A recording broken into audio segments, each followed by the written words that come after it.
Le département des Landes est peu touché par le Covid-19 et pour que la situation ne s'aggrave pas, les services de l'État ont présenté des dispositifs mis en place au sein des EHPAD afin d'éviter de contaminer les résidents.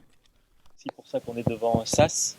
Donc ça s'appelle un SAS, on va dire, de précaution, de prévention.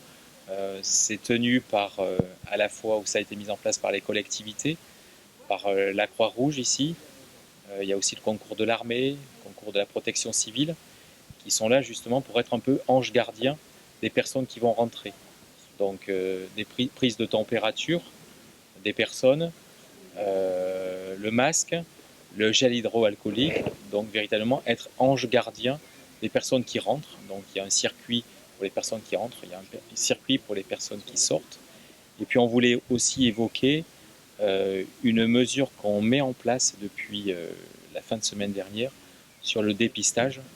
Donc dépistage des personnes soignantes d'abord, tous les personnels qui rentrent.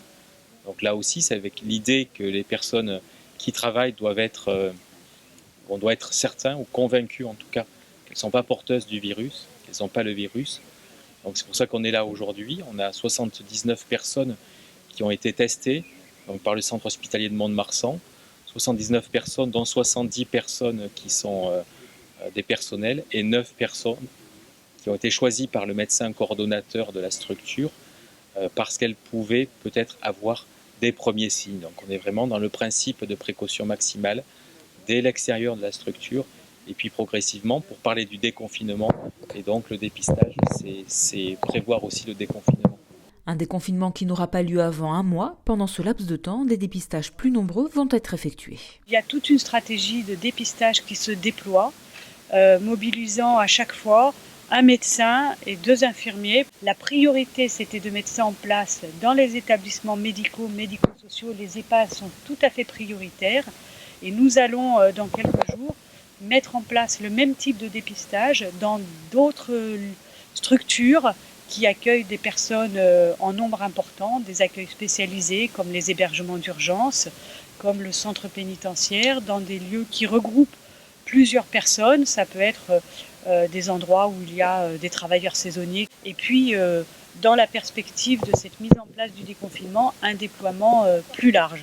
Et donc vous aviez ici vraiment cette illustration, d'une part, de la mise en place de ce SAS comme élément de sécurité supplémentaire avec vraiment une volonté collective de mettre ça en place, et l'illustration de la stratégie de déploiement des tests. Mais pour revenir à votre première question, il n'y a de déconfinement possible que s'il y a un respect absolument strict des règles de confinement qui s'appliquent encore en totalité, pleinement et entièrement à chacun d'entre nous jusqu'au 11 mai.